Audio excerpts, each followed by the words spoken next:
आज इस वर्ष में ही तीसरी बार कुछ ऐसी कॉलोनीज जो अभी तक अनऑथराइज कॉलोनी कही जाती हैं उसकी मैं घोषणा कर रहा हूं। हमने पहली बार इसमें टाउन कंट्री प्लानिंग डिपार्टमेंट को भी जोड़ा है कि जो कॉलोनीज अर्बन जो एरिया है उस अर्बन एरिया से बाहर बनती हैं और खास करके जो हमारा कंट्रोल्ड एरिया है, अर्बन एरिया से बाहर कंट्रोल्ड एरिया में भी कई बार वो कॉलोनीज बन जाती हैं। लोग प्लॉट खरीदते हैं, जमीन खरीदते हैं, प्लॉट बनाते हैं, उनका मकान बन जाते हैं। उसका कंट्रोल पहले उतना ज़्यादा बन नहीं पाता था, तो अंतर्गत विचार यही किया कि अभी एक बार जितनी भी ऐसी कॉलोनीज बन गई हैं उन सब का रजिस्ट्रेशन करके और वहाँ जो परिस्थितियाँ हैं उसके हिसाब से और उनको सबको नियमित किया जाए। अर्बन एरिया है उसके अंदर यूएलबी और जो अर्बन एरिया के बाहर कंट्रोल्ड एरिया है उसमें टाउन कंट्री प्लानिंग। तो इस प्रकार 2014 से 2022 उसमें तो हमने 685 कॉलोनीज केवल अर्बन लोकल बॉडीज के लिए ही की थी।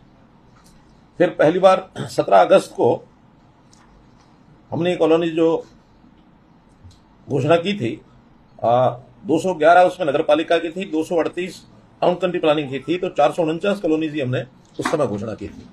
आज उसके बाद उसी कड़ी में अगली जो घोषणा मैं कर रहा हूं उसमें 193 कॉलोनी तो अर्बन लोकल बॉडीज की और 110 कॉलोनी टाउन कंट्री प्लानिंग की, ऐसे कुल मिलाकर के 303 कॉलोनी आज जो है इनको घोषणा मैं कर रहा हूं।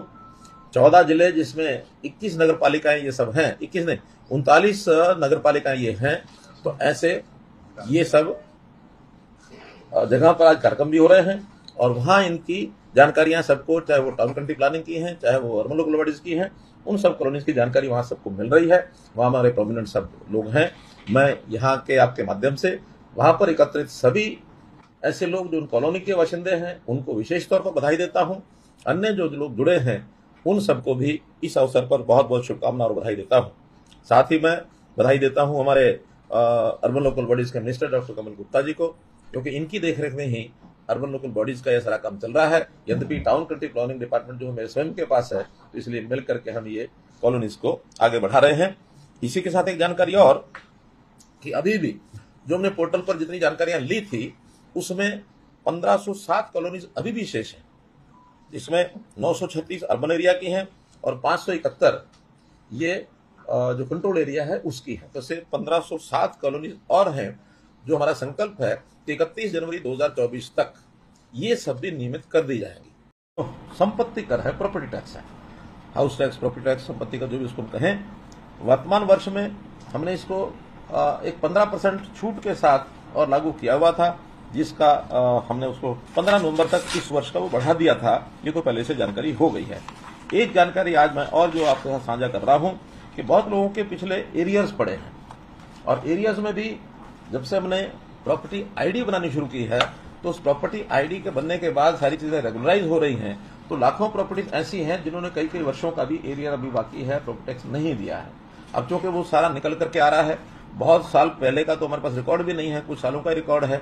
ऐसे सबके एरियर्स पहले तो इंटरेस्ट के साथ भी था, क्योंकि प्राय जितना एरियर है उतना ही इंटरेस्ट भी है। आज मैं ये घोषणा करता हूं कि पिछला जितना भी एरियर है उसके ऊपर टैक्स और जो पेनल्टी है उस सारे को माफ किया जाता है, पूरा इंटरेस्ट और पूरी पेनल्टी, और वो लगभग 8,000 करोड़ रुपया है जो माफ हो रहा है।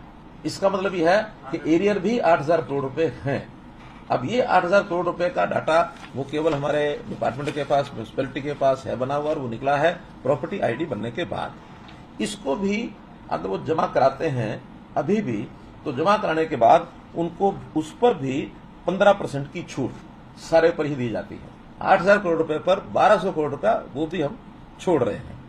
इसके बाद भी विवाद हो सकते हैं, कुछ लोगों ने प्रॉपर्टी टैक्स भरा हुआ हो, डिपार्टमेंट में उसका एंट्री ना हो, तो ऐसे सबको एक प्लान बना करके उसके हम कैंप्स लगाएंगे। उसके लिए स्थान के ऊपर डिपार्टमेंट के लोग बैठेंगे, वो सारे एरिया के इंडस्ट्री को बैठेंगे, सबको मैसेज देंगे।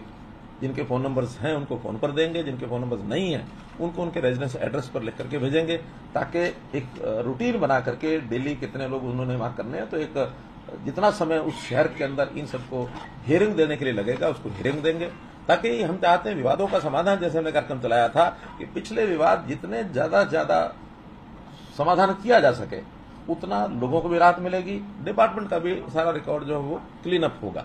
आज तो पैसा आना कि नहीं आना है, लेकिन इस पिछले इस बोझ जो है एरियर का बोझ, इसको उठाते उठाते भी कई सैकड़ों लोग उसमें दबे पड़े हैं। तो इसलिए कम से कम वो राहत मिलेगी और हम चाहते हैं कि जनता को राहत दे करके हम ज्यादा ज्यादा समाधान की ओर आगे बढ़ें।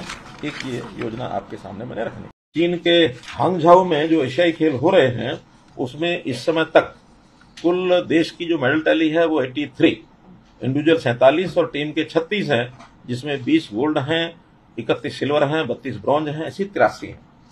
और इसमें हमारे लिए प्रसन्नता की बात यह है कि 83 में से हरियाणा के हैं 21, विच इज मोर देन 25%।